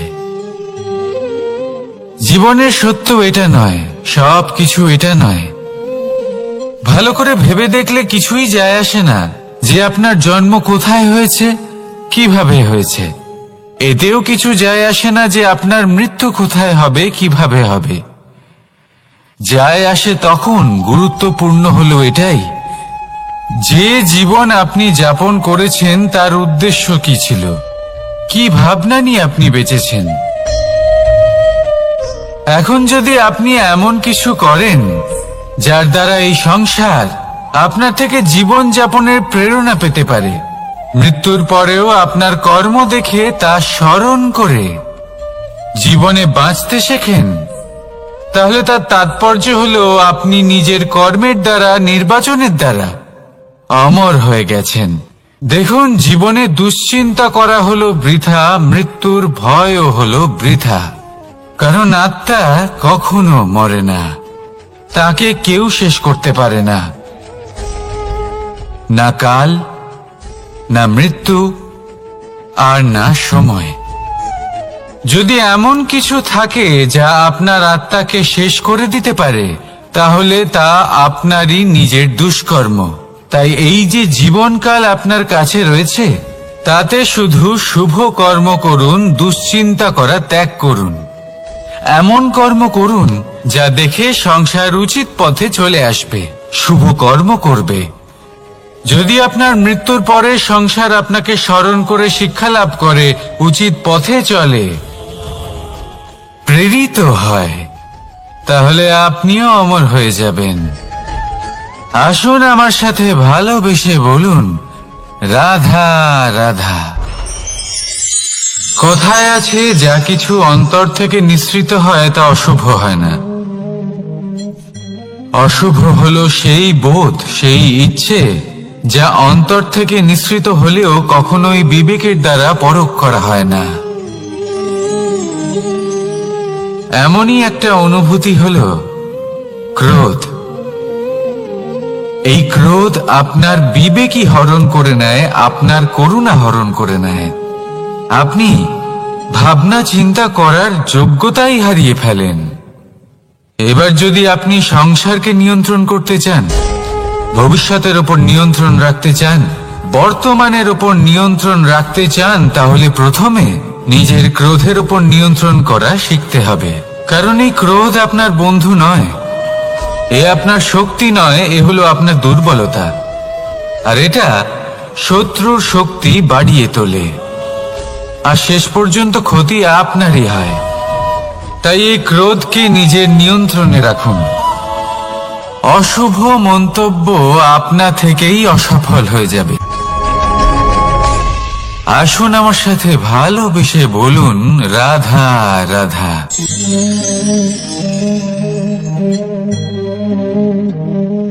প্রশান্তি জড়িত নিদ্রা মানুষের জীবনের একটা অত্যন্ত গুরুত্বপূর্ণ সুখ এবং প্রয়োজনীয়তাও। দেখতে গেলে এই সংসারের প্রত্যেক পশু পাখি, প্রত্যেক জীব অবশ্যই নিদ্রা প্রাপ্ত করেন, কিন্তু মানুষ, যার মধ্যে বিচার বিবেচনা করার শক্তি অন্যদের থেকে অনেক বেশি, তার কিন্তু ঘুমের কিছু সমস্যা অবশ্যই হয়। কি বলেন? তাই তো। এবার এর কারণ কি? চিন্তা। এবার চিন্তা আমাদের সবার জীবনে আছে। আমরা সকলে জানি যে চিন্তা কখনো আমাদের সাহায্য করে না, তাও আমাদের জীবনে আছে। কেন? চিন্তার মাধ্যমে কি কখনো কোনো সমস্যার সমাধান হয়েছে? অর্থের চিন্তা করলে কি অর্থ লাভ হয়? ভবিষ্যতের চিন্তা করলে কি ভবিষ্যৎ ঠিক হয়ে যায়? স্বাস্থ্যের চিন্তা করলে কি স্বাস্থ্য নিজে থেকেই ঠিক হয়? হয় না। তাহলে এই সব কিছু থেকে আমাদের একটা ছোট্ট শিক্ষা অবশ্যই লাভ করা উচিত। আপনিও আপনার কাঁধ থেকে চিন্তার এই বোঝা নামিয়ে ফেলুন। আর ইচ্ছে, এই সব ইচ্ছে একত্রিত হয়ে আমাদের মনে চিন্তা উৎপন্ন করে। তাই এই চিন্তাগুলিকে ত্যাগ করুন। প্রকৃতির প্রেমের উপর বিশ্বাস রাখুন। মনে রাখবেন, যিনি চিন্তা মুক্ত হবেন তিনি চিতা মুক্ত হবেন। সুখের নিদ্রা প্রাপ্ত করুন, আর নিদ্রায় যাবার আগে আমার সাথে ভালোবেসে বলুন, রাধা রাধা। মহাদেব, সেই দেবতা যিনি মহান, যাকে দেবতাদের দেবতা বলা হয়, যিনি হলেন আমার আরাধ্য। কখনো আপনার মনে এই প্রশ্ন এসেছে যে শিবকেই কেন মহাদেব বলা হয়, অন্য কোনো দেবতাকে কেন বলা হয় না? সেই কারণে, কারণ মহাদেবের মধ্যে, ওনার মধ্যে এমন এক বিশেষ গুণ রয়েছে যা অন্য কারণ নেই। তা হলো নিঃস্বার্থ হয়ে মানুষের সেবা করা। যদি প্রয়োজন পড়ে, যদি সৃষ্টির পথে বিনাশের কালো মেঘ ছেয়ে থাকে, তখন নিজের প্রাণের চিন্তা না করে হলাহল পান করার জন্য প্রস্তুত থাকেন মহাদেব। আর এই অদ্বিতীয় ত্যাগের জন্যই শিবকে মহাদেব বলে ডাকা হয়। এবার যদি কোনো মানুষও নিঃস্বার্থ ভাবনার দ্বারা নিজেকে অর্পণ করে দেয় এই জগতের কল্যাণের জন্য, মানুষের সেবার জন্য, তাহলে তিনিও মহাপুরুষ, মহামানব হতে পারেন। যদি কেউ অভুক্ত থাকেন, তাহলে নিজের থালা থেকে অর্ধেক খাবার তাকে দিয়ে দিন। যদি কেউ অসুস্থ হন, তাহলে তাকে সেবা করার, চিকিৎসা করার চেষ্টা করুন। এই জীবন শুধু নিজের জন্য নয়, অন্যদের প্রতি, সমস্ত সংসারের প্রতি উৎসর্গ করুন। যদি এইসব মানুষ শিখে যান, তাহলে তিনি মহাদেবের পথে অগ্রসর হতে পারেন। যদি মানুষ নিঃস্বার্থ ভাবনার দ্বারা এই সংসারের সেবা করতে শিখে যান, তাহলে তিনি নিশ্চিত রূপে মহামানব অবশ্যই হতে পারবেন। আসুন আমার সাথে ভালোবেসে বলুন, রাধা রাধা।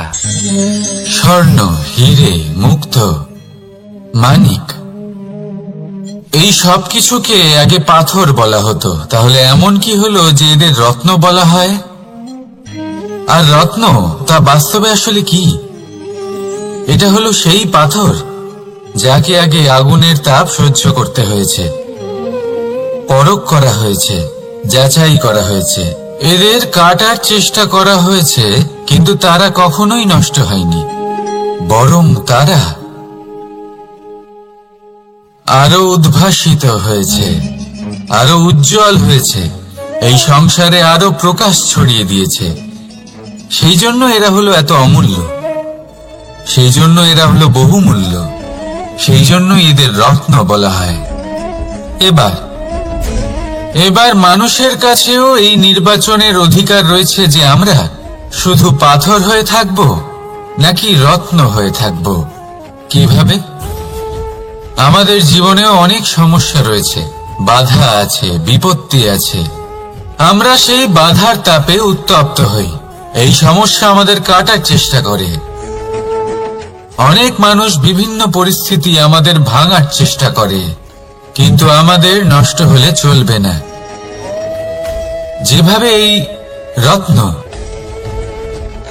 সমস্যার সম্মুখীন হয়ে পাথর থেকে রত্ন হয়েছে, সেইভাবেই আমাদেরও আমাদের সমস্যার সম্মুখীন হয়ে রত্ন হয়ে উঠতে হবে।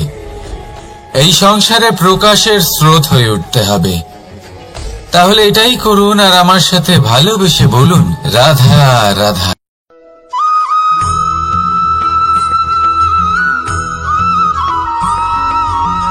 আমরা যখনই কোনো যাত্রায় যাব বলে মনে করি, তখনই আমরা প্রস্তুত থাকি আসন্ন বিপদের জন্য বা সংকটের জন্য। যেমন যদি আমাদের মনে হয় যে আজকের পরিবেশ খুব ঠান্ডা হবে, তাহলে আমরা গরম বস্ত্র ধারণ করি বা সেটাকে সাথে নিয়ে যাই। যদি মনে হয় যে বৃষ্টি হতে পারে বা বৃষ্টি হয়ে চলেছে, আমরা দেখছি, তাহলে আমরা একটা ছাতা সাথে নিয়ে নিই।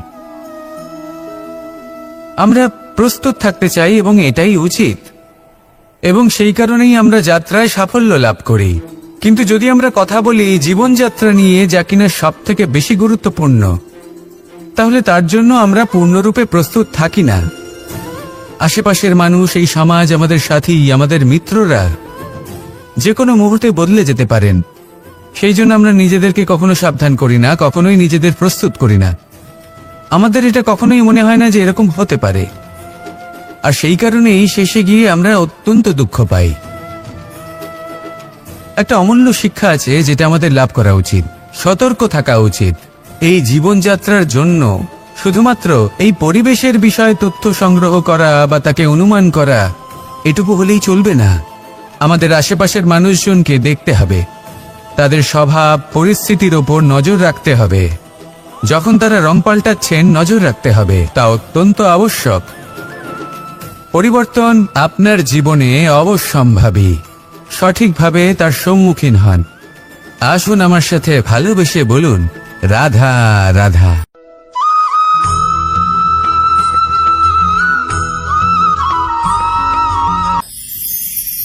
ঈশ্বর আসলে কে? সংসারের বেশিরভাগ মানুষের কাছে ঈশ্বর হলেন এই সংসারের রচয়িতা, পালনকর্তা। কারোর কাছে উনি জ্ঞাতা, কারোর কাছে উনি হলেন আস্থার প্রতীক, আবার কারোর জন্য শুধুমাত্র অন্ধবিশ্বাস। কিন্তু এই ঈশ্বর কি কোনো শরীর, নাকি একটা বোধ, নাকি শুধুই শ্রদ্ধা? ঈশ্বর হলেন তিনি যিনি হলেন আপনার ইষ্ট। সেই জন্যই তো গুরু, মাতা, পিতা এনাদেরও ঈশ্বরই বলা হয়েছে। যাদেরকে আমরা ঈশ্বর বলে মনে করি, যারা আমাদের ইষ্ট, তারা আমাদের একটি পথ দেখান, একটি দিকে চালিত করেন। সেই পথে চলে আপনি শুভ কর্ম করতে পারেন। আর যখন কোনো ব্যক্তি তার ঈশ্বরের আদেশ পালন করেন, তখন সে নিজে থেকেই শুভ পথে অগ্রসর হয়ে যান। বেশ কয়েকজন মানুষ ঈশ্বরের ওপর আস্থা রাখেন এবং ভাবেন যে অনুচিত কোনো কাজ করা উচিত নয়, ঈশ্বর দেখছেন। ওনারা ভয় পান যে কোনো অনুচিত কর্ম করলে কে জানে তার পরিণাম কি হবে। এমন অনেক ব্যক্তি রয়েছেন যারা ঈশ্বরকে বিশ্বাস করেন এবং জানেন যে ঈশ্বর তাদেরকে দেখছেন, তাই যে যে শুভকর্ম ওনারা করেছেন তার ফল তারা অবশ্যই পাবেন। এবার আপনি ভয় পেয়ে ঈশ্বরকে বিশ্বাস করবেন নাকি বিশ্বাসের দ্বারা ঈশ্বরকে বিশ্বাস করবেন, সেই সিদ্ধান্ত আপনারই। কিন্তু হ্যাঁ, যদি আপনার মনে ঈশ্বরের জন্য কোনো স্থান থাকে, যদি আপনার কোনো ইষ্ট থাকেন, যদি আপনি কাউকে ঈশ্বর মনে করেন যার প্রত্যেক আদেশ আপনি পালন করে থাকেন, তাহলে বলি ঈশ্বর কখনো আপনাকে অনুচিত পথে চালিত করবেন না। আসুন আমার সাথে ভালোবেসে বলুন, রাধা রাধা।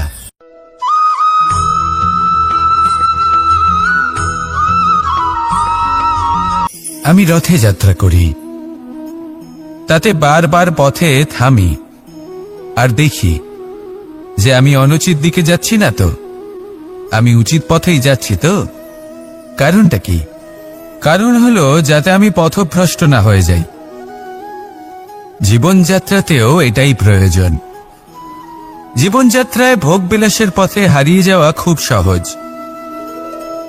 বারবার থেমে আপনাকে দেখতে হবে, নিজেকে কিছু প্রশ্ন করতে হবে। আমি কি আজ সেই কর্মই করছি যেটা আমি করতে চেয়েছিলাম? আমি কি আজ সেই জীবন যাপন করছি যেমন আমি যাপন করতে চেয়েছিলাম? যদি এই প্রশ্নগুলোর উত্তর হ্যাঁ হয়, তাহলে এগোতে থাকুন, নয়তো থেমে যান এবং বিচরণ করুন। মনে রাখবেন, এই সংসার অত্যন্ত জটিল আর এতে হারিয়ে যাওয়া অত্যন্ত সরল। সেই জন্য নিজে থেকে বারবার থামা এবং জীবন চিন্তন করা অত্যন্ত আবশ্যক। তাহলে সেটাই করুন আর আমার সাথে ভালোবেসে বলুন, রাধা রাধা।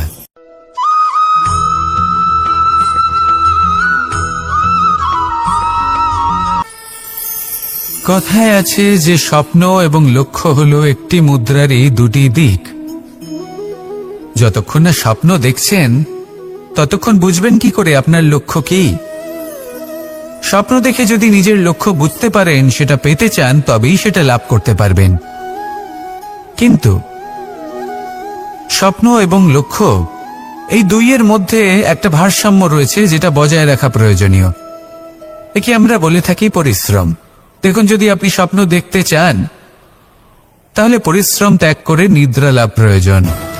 কিন্তু যদি আপনি লক্ষ্য লাভ করতে চান তাহলে আপনাকে নিদ্রা ত্যাগ করে পরিশ্রম করতে হবে। তাই আলস্য ত্যাগ করুন এবং সিদ্ধান্ত নিন যে আপনি কি চান। আপনার জীবনের এই তুলাদণ্ডে স্বপ্নের পাল্লা ভারী হওয়া প্রয়োজন নাকি লক্ষ্যের? আমার মতে এই দুইয়ের মধ্যে যদি ভারসাম্য বজায় রাখেন তবে পথ নিজে থেকেই সামনে আসবে। শুধু সেই পথে অগ্রসর হতে থাকুন এবং আমার সাথে ভালোবেসে বলুন, রাধা রাধা।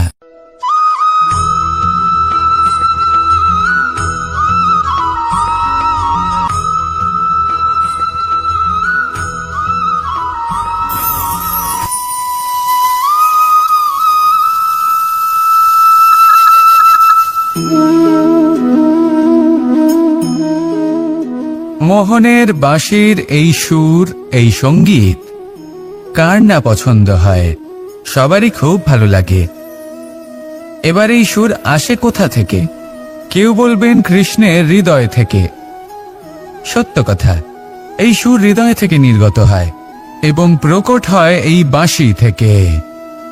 এই বাঁশিটাকে দেখুন, এই ছিদ্রগুলি দেখুন, প্রত্যেকটা সুর থেকে নিজস্ব একটা স্বর নির্গত হয়। এবার যে ব্যক্তি এই সমস্ত সুর এবং স্বর বুঝতে পারেন, এতে নিপুণ, তিনি এই বাঁশির দ্বারা যে সুর নির্গত করবেন তা তো মধুর অবশ্যই হবে। এবার জীবনের সাথেও কিছুটা এরকমই ঘটে। জীবনের কিছু নীতি থাকে, অর্থ, কুটুম্ব এবং আধ্যাত্মিক। যদি জীবনের প্রত্যেকটা মুহূর্ত সুখময় হয় এরকম আপনি চান, তাহলে এই তিনটি নীতিতে আপনাকে নিপুণ হতে হবে। কোনো একটি বিশেষ নীতির প্রতি যদি আপনি বেশি ঝুঁকে পড়েন, তাহলে বাকি দুই নীতি থেকে যা সুখ লাভ করা সম্ভব তা পারবেন না। ধন অর্জন করতে হবে পরিবারের জন্য, পরিবারের সুখ মনের শান্তির জন্য, মনে শান্তির প্রয়োজন মনের শুদ্ধতার জন্য। যখন এই মন শুদ্ধ হবে, জীবন শুদ্ধ হবে, পবিত্র হবে, সুন্দর হবে এবং ভালোবেসে বলবে রাধা রাধা।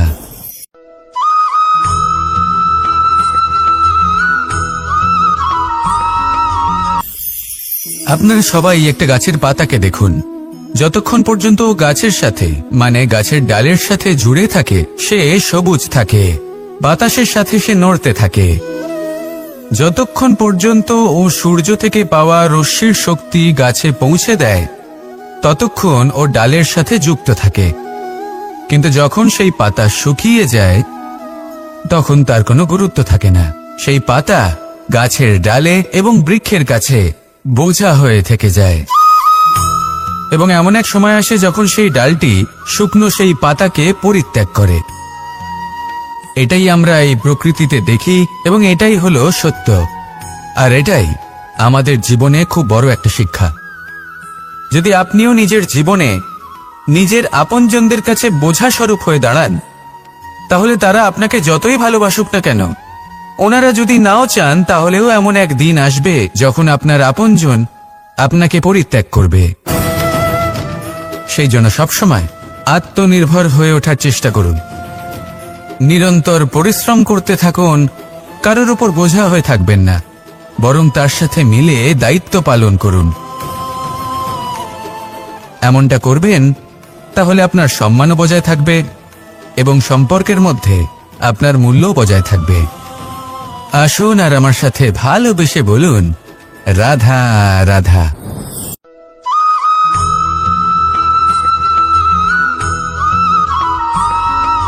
এই শুকনো পাতাটিকে দেখুন, নিষ্প্রাণ হয়ে পড়েছে। কোনো একটা সময় এই পাতাটি একটা গাছের ডালে ছিল। সেই গাছ ওর লালন পালন করত। যখন যখন বাতাস বইত এই পাতায় কম্পন দেখা দিত, মনকে প্রফুল্ল করে তুলত। কোনো একদিন এই পাতা গাছের ডাল থেকে ঝরে পড়ে গেল। নিঃসন্দেহে ও নিজের স্বাধীনতা পেল, কিন্তু আস্তে আস্তে শুকিয়ে গেল, নিষ্প্রাণ হয়ে গেল। দেখুন, আমি এই কথা বলছি না যে স্বাধীনতা অনুচিত, কখনোই না। কিন্তু যে কোনো পরিস্থিতিতে স্বাধীন হতে চাওয়া এটা নিশ্চিতরূপে অনুচিত। আমরা যদি আমাদের জীবনে পরিবারের গুরুত্ব ভেবে দেখি, তাহলে এই পরিবারে যতই মতভেদ থাকুক না কেন, যতই মনোমালিন্য থাকুক না কেন, যতই বিবাদ থাকুক না কেন, এই সব মিটিয়ে নেওয়া অত্যন্ত প্রয়োজনীয়। সেই সবকিছু সমাপ্ত করা অত্যন্ত প্রয়োজনীয়। কখনো এই পরিবারকে ভাঙতে দেবেন না, কখনো এই পরিবার থেকে দূরে চলে যাবেন না। এই পরিবার হলো আমাদের জীবনের একটা অমূল্য সম্পদ, অমূল্য এক আশ্রয়, যা এই সংসারে হয়তো কোথাও আপনি পাবেন না। তাই একে আগলে রাখুন। ভেবে নিন আপনি পাতা আর আপনার পরিবার সেই গাছ। আসুন আমার সাথে ভালোবেসে বলুন রাধা রাধা।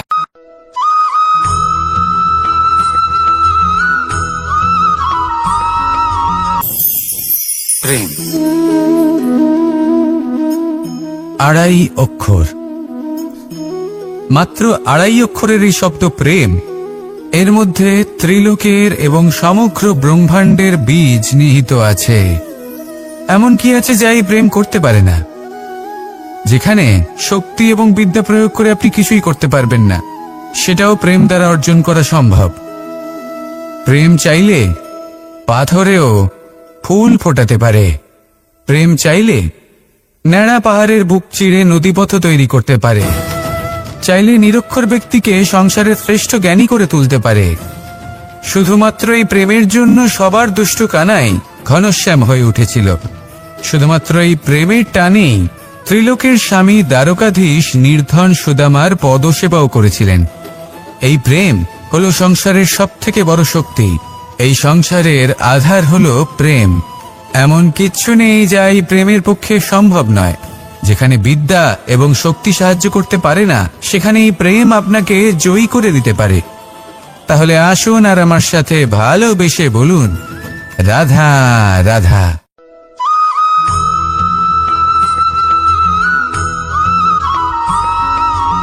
দীপাবলি আমাদের সবথেকে বড় উৎসব। শ্রীরাম রাবণকে পরাস্ত করে 14 বছরের বনবাস কাটিয়ে আবার অযোধ্যায় ফিরে এলেন অমাবস্যার রাত্রে। অযোধ্যায় সবাই খুব প্রসন্ন ছিলেন, খুবই উৎসাহিত ছিলেন।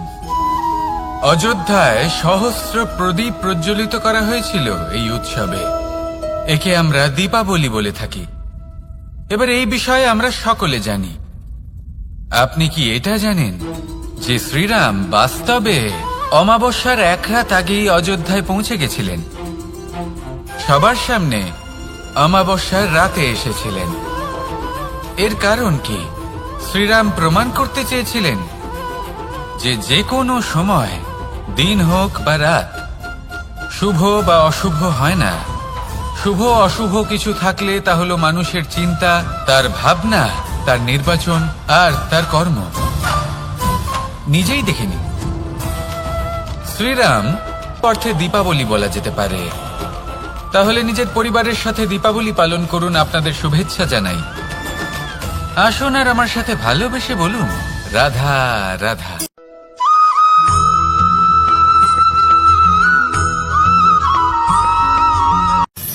মানুষের এই জীবন, মানুষ জন্ম নেয়, একটা নির্দিষ্ট সময়ের পরে এই সংসার ত্যাগ করে চলেও যায়। এবার শুধু এটাই আবশ্যক নয় যে এই জীবনকালকে আপনি যাপন করবেন, শুধু এটাই গুরুত্বপূর্ণ নয়। আবশ্যক এবং গুরুত্বপূর্ণ হলো এটা যে এই জীবনকালে আপনি এমন কিছু করেন যাতে এই সংসারের মঙ্গল হয়, যাতে এই সংসার আপনাকে মনে রাখে, আপনার থেকে প্রেরিত হয়, আপনার মতো হতে চায়, প্রত্যেক বছর আপনার জন্মতিথির অপেক্ষা করে, এমনভাবে আপনার জন্মদিন পালন করে যাতে সেটা মহোৎসবের আকার ধারণ করে। এবার এই জন্মদিন এমনি এমনি মহোৎসবে পরিণত হয় না। তখন হয় না যখন কোনো ব্যক্তি রাজার রূপে বা কোনো গোয়ালার রূপে জন্মগ্রহণ করে। তখন পরিণত হয় যখন একজন মানুষ জন্মগ্রহণের পরে এই সংসারকে কোনো শিক্ষা দিয়ে যান। কিভাবে একজন মানুষ গোয়ালা থেকে রাজা হতে পারে, কিভাবে একজন মানুষ অসত্য থেকে সত্যের পথে চলতে শুরু করেন, অধর্ম থেকে ধর্মের পথে চালিত হতে পারেন, কিভাবে অন্ধকার থেকে প্রকাশের দিকে যেতে পারেন, কিভাবে নিজের আত্মাকে পরমাত্মার সাথে মিলিত করতে পারেন। তা সে রামনবমী হোক বা জন্মাষ্টমী হোক, তাদের জীবনের সাথে জড়িত প্রত্যেক মুহূর্ত একটা পরবের আকার ধারণ করে। তাহলে আপনিও এইভাবে নিজের জীবন যাপন করতে থাকুন। এই সংসারে শুধু ভালোবাসা বিতরণ করুন, কিছুটা এমন ভাবে বিতরণ করুন যাতে আপনি এই সংসার থেকে চলে যাওয়ার পরেও এই সংসারে আপনি শুধুই ভালোবাসা বিতরণ করতে পারেন। যদি আপনি এরকম করেন, সংসারকে প্রেরণা দেন, তাহলে আপনার জীবনও রাধা কৃষ্ণের প্রেমের মতোই অলৌকিক এবং দৈব হয়ে উঠবে। আসুন আর আমার সাথে ভালোবেসে বলুন, রাধা রাধা।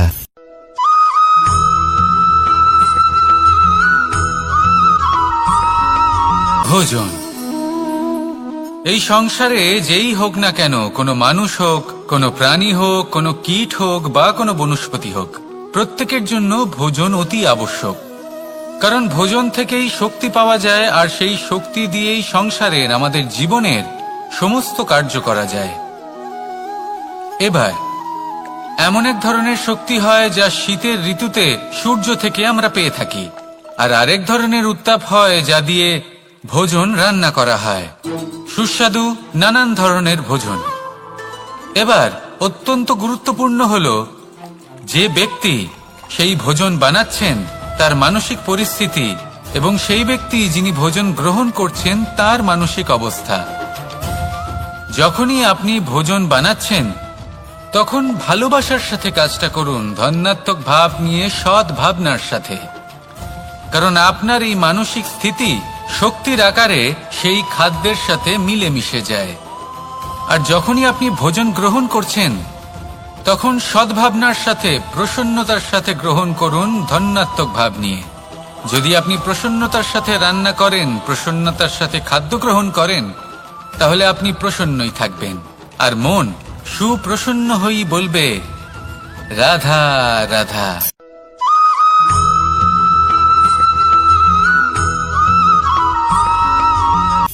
কথায় আছে সংসারে নাকি সকল রোগের ওষুধ আছে। যদি আপনি নিজের শরীরকে ভালোবাসেন তাহলে ব্যায়াম করুন।